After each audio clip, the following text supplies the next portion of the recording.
and the new message tonight from Alex Trebek. This is ABC World News Tonight with David Muir. Good evening, and it's great to have you with us here on a Wednesday night. And we begin tonight with the race to contain the coronavirus coast to coast. In Los Angeles, a state of emergency. In New York City tonight, about 1,000 people are now under self-quarantine, all possibly coming in contact or linked to one man who is hospitalized in critical but stable condition tonight. His wife, 2 children, and a neighbor all testing positive. One of his children, a college student, classes canceled there. In Los Angeles, that state of emergency, 6 new cases there, including an airport worker doing medical screenings at LAX. The death toll in the U.S. rising to at least 11 tonight. The first death from California, a passenger on a cruise ship during a round-trip voyage from San Francisco. ABC's Whit Johnson leading us off with the efforts to contain the virus here in New York and across the country. Tonight, a scramble to contain the spread of the coronavirus in New York. About 1,000 people ordered to self-quarantine, all possibly connected to one patient in this hospital. That is another 1, 2, 3, 4, 5 people. And again, all of this one attorney. They're going to be hundreds in Westchester. That 50-year-old father now hospitalized in Manhattan in critical but stable condition. His wife, 2 kids, a neighbor who drove him to the hospital, and another family connected to his law firm testing positive too. The number of cases jumping to 11. A local public school district now closing to disinfect the buildings. In California tonight, health officials say this Grand Princess cruise ship is likely linked to the state's first death from the coronavirus and a second infection. An elderly patient possibly exposed while traveling from San Francisco to Mexico. The CDC now investigating a small cluster of cases of COVID-19 in Northern California, traced back to that ship. Princess Cruises now urging any passengers who may have been exposed to stay in their rooms until you've been contacted and cleared by our medical staff. That ship now turning around, heading back to port in San Francisco tomorrow. The CDC working with Princess to determine the next steps. In Los Angeles County, a local emergency after 6 new cases there, including an airport medical worker at LAX who is screening for the virus. Across the country, the numbers climbing, at least 155 cases and 11 deaths. Outside of Seattle, new modular homes for a temporary quarantine village. And today, another victim from this Kirkland nursing home in Washington state. Families desperate for answers, worried about their elderly loved ones. They're not answering the phones, the lines are busy. We've all been emailing, all the families are really worried, not knowing if our loved ones are even alive, if they have the virus. Teddy Tyler's mother was rushed to the hospital from the facility last week. I just keep telling her I love her and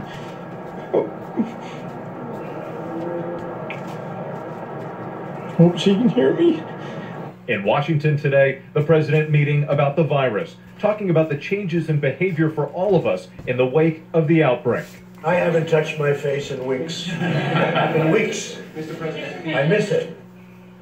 And so let's get to Whit Johnson. He joins us now from outside the hospital where that New York patient has now been transferred to. And we know, Whit, from your reporting that patient's in critical but stable condition tonight. And they're not only trying to investigate who may have come in contact with the patient, but also who might have treated him in these various steps along the way. David, we know at least 8 employees from the first hospital where that patient was taken are now being tested for the coronavirus. And now officials here at New York Presbyterian are investigating as well to see if anybody else may have been exposed and needs to be tested. Governor Cuomo today warning that this is just the beginning and to expect dozens and dozens of more cases. David? The governor reiterating what he's been saying for days now. Whit Johnson tonight. Whit, our thanks to you. And late today, the CDC now moving to rapidly expand the number of Americans who can get tested now for the coronavirus. But the question tonight, are there enough tests available? And late today, the White House now saying that those tests will be covered by your insurance. A lot to break down tonight. Our chief medical editor, Dr. Jen Ashton, was at the White House today, part of a group meeting with the vice president. So let's...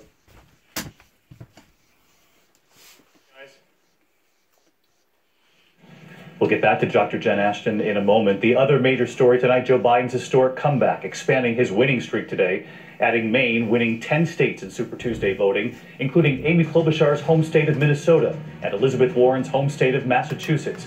And in Texas, Bernie Sanders winning 3 states and still leading in California, where votes are still being counted. What Joe Biden said today when asked, is this the establishment trying to stop Bernie Sanders? And tonight, what Sanders is now saying about the race ahead. Mike Bloomberg dropping out today, endorsing Joe Biden. And the phone call that Elizabeth Warren had with Bernie Sanders today. ABC's Mary Bruce tonight with the reshaped race for president. Joe Biden today is relishing his stunning comeback. Look, we're going to bring together all Americans. We did that. We showed that last night. The former vice president swept 10 out of 15 Super Tuesday contests, including upsets in Minnesota and even Texas.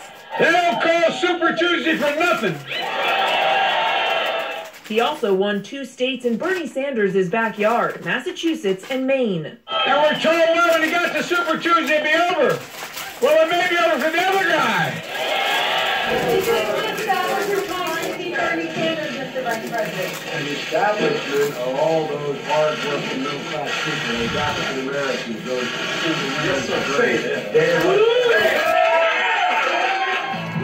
Today, the best week of Biden's campaign got even better. And I'm glad to say I endorse Joe Biden, and I hope you will join me in working to make him the next president of the United States of America. Michael Bloomberg poured more than $500 million into his campaign, only to win just one contest, American Samoa. Dropping out today, he pledged to keep his checkbook open to help defeat President Trump. I will not be our party's nominee, but I will not walk away from the most important political fight of my life, and I hope you won't walk away either. Bloomberg's exit came as news to Sanders. Well, it's the first I heard about that. He certainly brought a lot of money into this race. I suspect we will see, a lot of money coming into Biden's campaign. Probably a lot of negative ads attacking you. Sanders winning Utah, Colorado, and his home state of Vermont, and he's leading in California. But today, he was blunt. Of course I'm disappointed. I would like to win every state by a landslide. It's not going to happen. What we are trying to do is unprecedented. Right? We are talking about a political revolution. Some Sanders supporters are turning up the heat on Elizabeth Warren to drop out and endorse her fellow progressive. But Warren's team says the Massachusetts senator is taking time to assess. She and Sanders spoke this morning. It is important, I think, for all of us to respect the time and the space that she needs to make her decision. Mary Bruce with us now. And Mary, we were on the air till 2 a.m. Hope you had a little bit of sleep. We know this is Joe Biden's 3rd run for president. His win in South Carolina was his first primary win ever. Then this streak, it kind of shows that the endorsement from Jim Clyburn, Amy Klobuchar, Pete Buttigieg Beto at work in Texas the night before Texas voted, that momentum was worth a lot more than money in this race right now. David, in some states, this was all about pure momentum. Joe Biden won in states that he had never visited, where he spent very little money. So the question now is, how does he build on this comeback? How does he seize this momentum going forward that will be tested next Tuesday when several states will be critical in the general election will vote, including Michigan and Washington? Mary Bruce with us tonight. Mary, great to have you. We turn on to the other news tonight. And in Tennessee this evening, the horrific aftermath of deadly tornadoes that struck in the middle of the night and the search for the missing at this hour. At least 25 dead, 18 of them in Putnam County, east of Nashville, including 5 children, the youngest just 2. Tonight, the search for those still unaccounted for as families try to put their lives back together. ABC's Victor Oquendo on the scene in Tennessee tonight. After tornadoes pummeled the Nashville area with winds reaching 165 miles per hour. Tonight, across Middle Tennessee, destruction is everywhere. Thousands still without power. Here in Putnam County, east of Nashville, the damage is everywhere. The storm took at least 18 lives in this county alone. The damage stretches for miles. Worst natural disaster in modern day history in Putnam County. Search and rescue operations underway for multiple people still missing. This is the front porch, and beyond that porch was the home itself. It's gone. It's completely gone. Lamar Redmond's sister and brother-in-law Kathy and Keith Selby both died in the storm. Their bodies recovered 50 yards from their home. When you wake up the next morning and your family's gone, part of your family's gone, that's devastating. That's a big pill to swallow.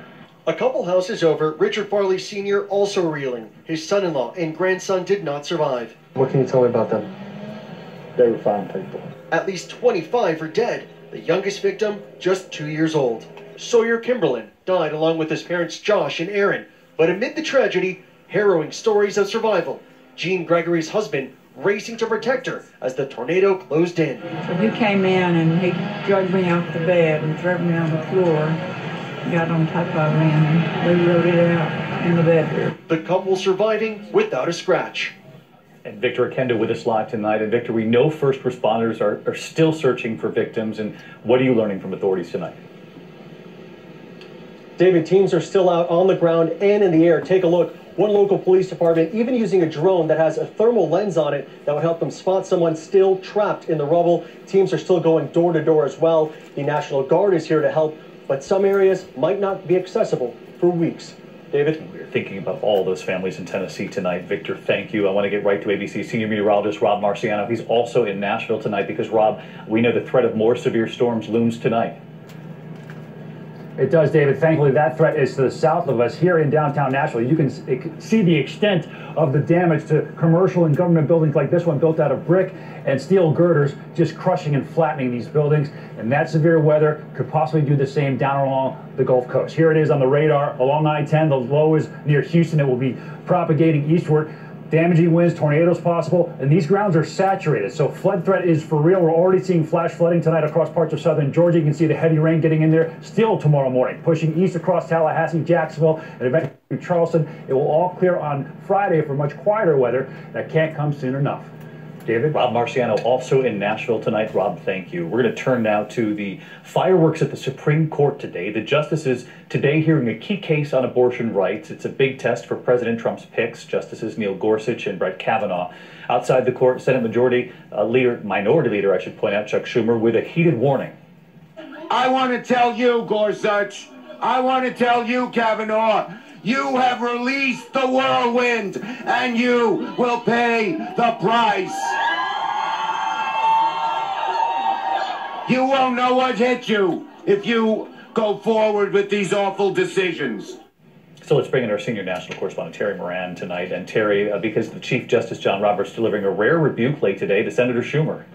That's right, David. A sharp and extraordinary rebuke to Senator Schumer. In this case, the justice saying just a little while ago, threatening statements of this sort from the highest levels of government are not only inappropriate, they are dangerous. All members of the court will continue to do their job without fear or favor from whatever quarter. Now, Senator Schumer's office fired back, claiming that the senator was talking about the political price that Senate Republicans would face. Whatever the case, Chief Justice Roberts has previously rebuked President Trump when he went after a federal judge of Mexican descent. Chief Justice trying to protect the court in these difficult times and is tough. David? Terry Moran live at the White House tonight. Terry, thank you. There was another big swing in the financial markets after significant losses yesterday. The Dow soaring more than 1,100 points, up 4.5% today. Some analysts pointing to Biden's victories overnight. Big winners today, health insurance company stocks on the lower threat of a potential singer,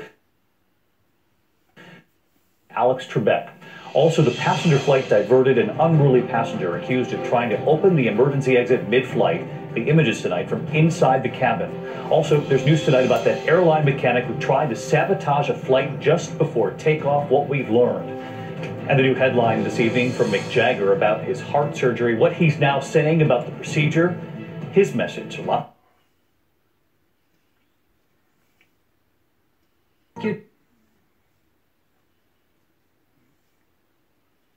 Misses.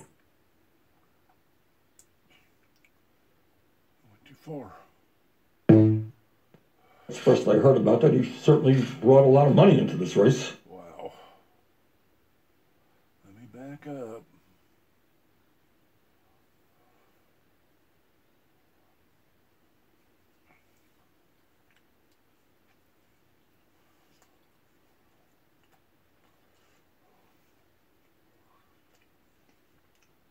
See how Lincoln can help. A plane to be diverted during a flight from Chicago to Dallas-Fort Worth. Witnesses say he tried to open an emergency door. Here's Gio Benitez. Tonight, passengers capturing the moment a man is dragged off a plane after trying to open the emergency exit door mid-flight. When he started coming at the door, crazy eyes. He just had these big black gazing eyes. There was really no emotion. The American Airlines flight took off from Chicago Tuesday, heading to Dallas, but less than 45 minutes into the flight, witnesses say a man got up and desperately tried to open a door. He had all the door levers being flipped up.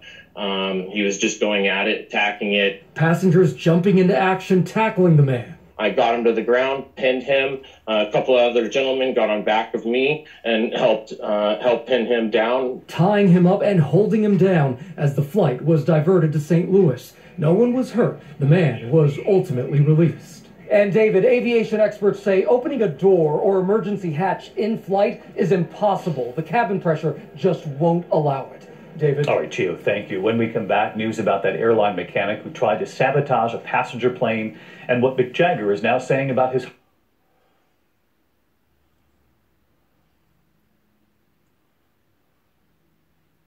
Crazy. Road rage attack in Los Angeles. Police arresting a driver accused of ramming his BMW into a pickup truck, pushing it through an intersection, then chasing the pickup down the street.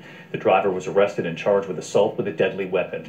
An airline mechanic has now been sentenced for sabotaging a plane in Miami, the judge ordering him to spend up to 3 years behind bars. The veteran mechanic admitted he damaged the American Airlines jet last July with 150 people on board, so he would be paid overtime to fix it. And news from Mick Jagger tonight, the Rolling Stones frontman insisting he's fine after undergoing heart surgery last summer. Crazy people. Calling the procedure, quote, quite simple and joking, I'm looking forward to the next one. Let's hope it's not needed. When we come back tonight, the other welcome message tonight, this time from Alex Trebek. And there's more. Troubles with LA County's brand new voting machines that had cost taxpayers $300 million. There are only 5 voting stations in there. 3 of them are working. One has been out of commission for 4 days.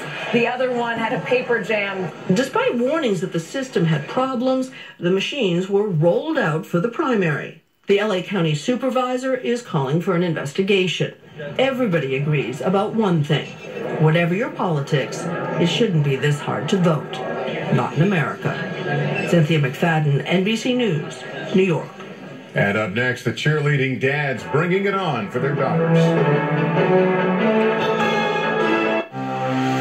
My body is truly powerful. I have the power to lower my forces.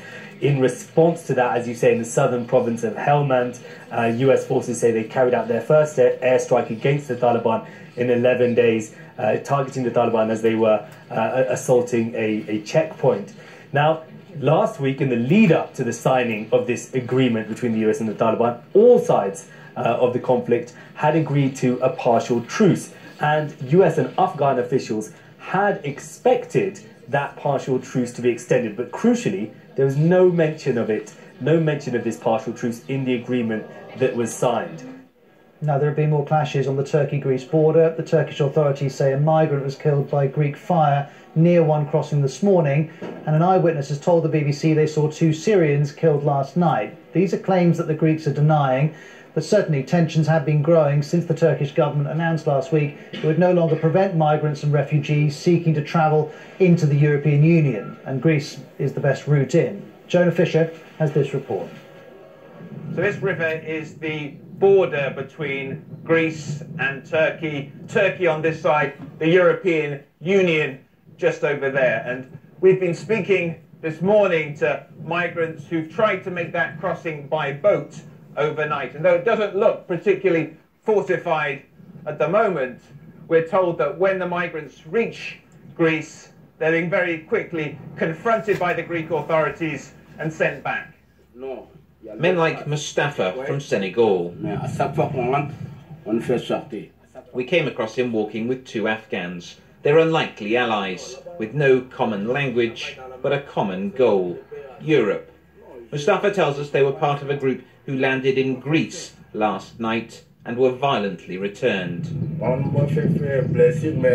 I was injured, he said, but I saw 2 people shot in front of me. 2 Syrians.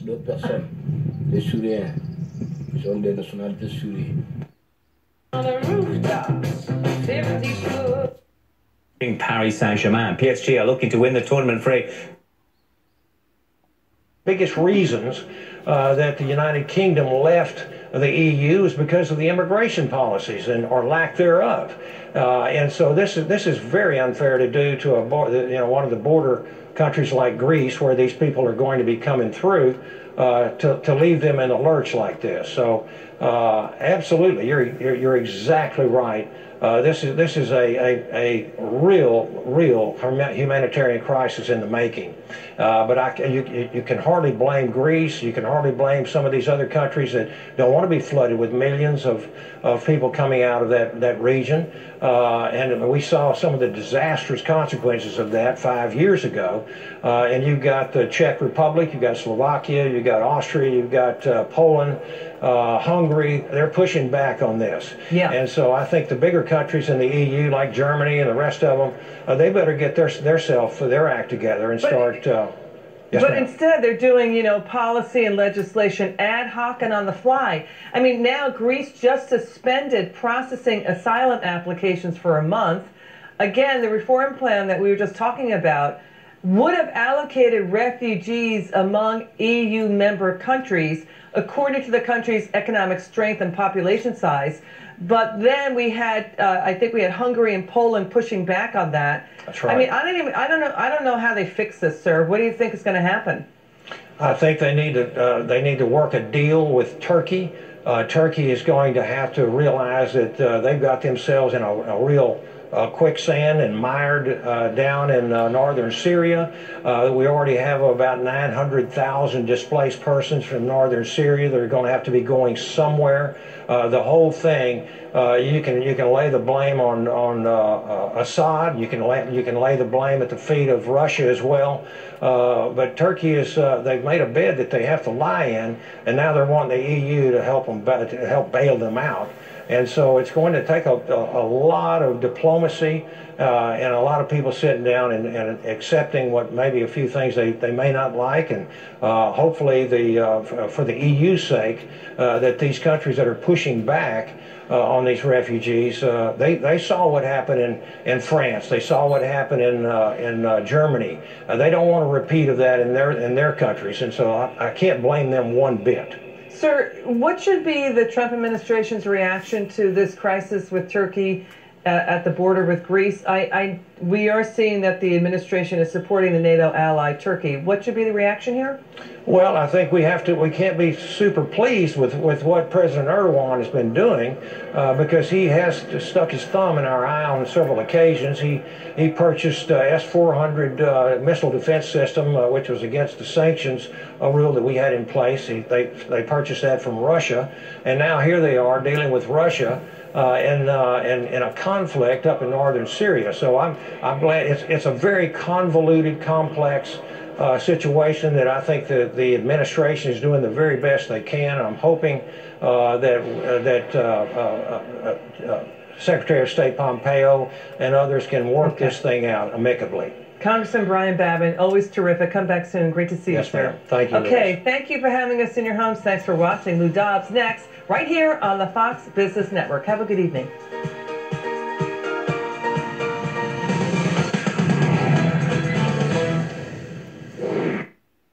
Scranton, thanks, Brett. We'll see you there.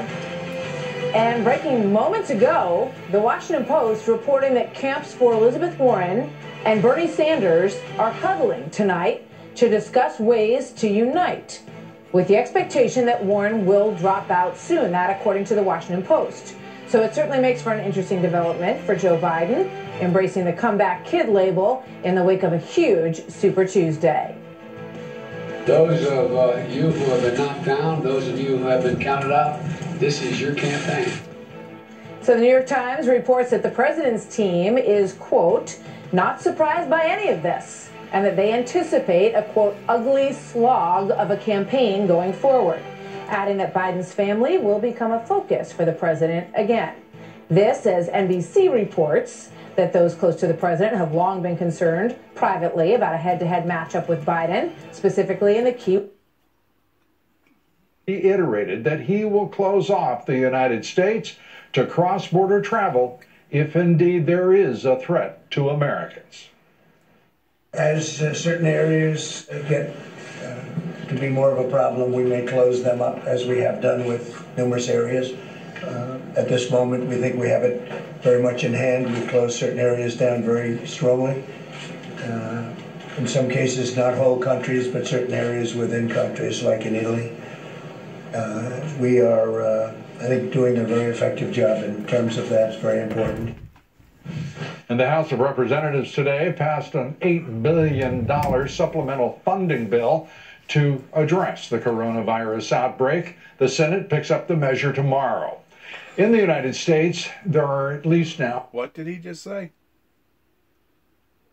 And the House of Representatives today passed an $8 billion supplemental funding bill. Today passed an $8 billion supplemental funding bill.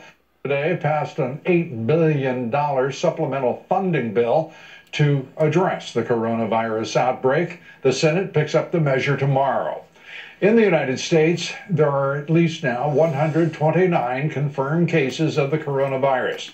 11 Americans have died, 9 have recovered. Overall, more than 95,000 people around the world have contracted the virus. More than 3,200 of them have died. More than 51,000 people, though, have now recovered from the disease. President Trump and his administration showing the world once again how to handle an international crisis, working to combat the coronavirus with a dedicated task force. The man the president chose to protect American lives and lead that task force is Vice President Mike Pence. I had the opportunity to talk with him today about what the task force is learning, how they're confronting the virus, and we began our conversation with what the American people need to know and know right now. I think the most important thing the American people should know is that according to all of our experts, the risk of contracting the coronavirus for the average American remains low. Nevertheless, beginning in January, this president took unprecedented action, suspending all travel from China, quarantining Americans that came home. We recently established screening in Italy and in South Korea, while we put travel advisories on areas of those countries. But our focus is specifically now on putting the health and safety of Americans first. And we have over 100 Americans who've contracted the disease. Most are recovering and doing well. I'll be traveling to Washington State to meet with Governor Inslee and ensure that the state of Washington has all the support that they need to confront that concentration of cases. But the American people can be confident that we're ready. And thanks to the leadership of this president, the dedication of our healthcare professionals at every level, and to no less extent, Lou, the dedication of governors around the country, state health officials, we're leaning into this effort. It's an all-hands-on-deck approach, and it's going to stay that way until we find our way through the coronavirus. The coordination with state and local governments, you as a former governor, the president chose you in part because of your vast experience and your knowledge of the country. The relationship with the first responders, the healthcare facilities, and the state governors and state governments as well, is that going as you want it? It is. It was one of the first things I did a week ago today when the president tapped me to lead the White House in response to the coronavirus, Lou. I reached out to governors in the states that have been impacted, had coronavirus cases. This Monday, we spoke to 50 state governors and governors of 3 territories to assure them that we understand, this president understands, that while the full resources of the federal government are being brought to this effort, we know that it's state health officials and local health officials and those incredible healthcare workers that are on the front lines. And that's the reason why we've been working tirelessly to make more masks available, more gloves available. I'll be traveling through Minnesota tomorrow, stopping at 3M, where as Congress is completing their work over the next week on a funding bill, we're going to make sure that we contract for and make available the kind of masks and gloves and eye protection so that our healthcare workers can be there for whatever impacts this coronavirus has in communities in this country. The vaccine, the discussion about vaccines, antivirals, The president has made it clear that he wants American business to be moving rapidly to produce both for the American people. At the same time, we know we're extraordinarily dependent upon China for antibiotics, for ingredients in pharmaceuticals. Your thoughts about that dependency and what kind of an obstacle is it for us? Well, you know, the president established in January a whole of government approach, but what he tasked me to do was to make sure that it was a whole of America approach. Right. And earlier this week, he had all the leaders of the pharmaceutical companies come in to the cabinet room. We talked about the availability of medicines for Americans broadly. But we got some very encouraging news. Our pharmaceutical companies have now formed a consortium to share information in the development, not just of vaccines, which we think a vaccine will be in clinical trials in 6 weeks, will be available to the public in a year or a year and a half. But we think long before that, therapeutics, the medicines that people can take if they contract the coronavirus to get relief, right. We think that could literally be available in a matter of months. Our pharmaceutical industry is stepping forward. We've had meetings today with the airline industry, with nursing home leaders around the country, and I just came from a very important meeting with the top CEOs of commercial laboratories in this country, because while testing is available now, state health departments can administer a coronavirus test, universities can do a test there. We have 1.5 million tests going out in 2,500 test kits this week. To get a coronavirus test to your local doctor, to your local CVS or MedCheck, we need our commercial laboratories to work. And literally just moments ago, I was informed that our commercial laboratories have also formed a consortium. They'll be working closely together to roll testing out by the thousands of additional tests within the next week. And literally, we want this test to be available for people all across the country. By partnering with our commercial laboratories, we know we can make that happen in the weeks ahead. Do you have a deadline or a projection as to when they will be available?